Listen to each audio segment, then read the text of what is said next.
بسم اللہ الرحمن الرحیم۔ حدیث نبوی صلی اللہ علیہ وآلہ وسلم ہے کہ وہ دعا جو کبھی رد نہیں ہوتی۔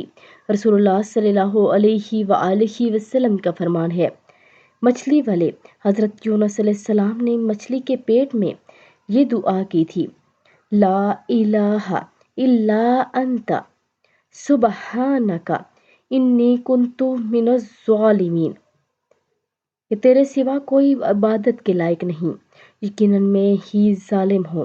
کوئی شخص جب بھی کسی چیز کے بارے میں یہ دعا کرتا ہے تو اللہ اس کی دعا کو ضرور قبول فرماتے ہیں۔ لا الہ الا انت سبحانک انی کنت من الظالمین۔ تو آپ سب بھی اس دعا مبارک کو لازمی پڑھیں، اور اگر ویڈیو اچھی لگے تو لائک، شیئر اور سبسکرائب کر دیں۔ جزاک اللہ خیرہ۔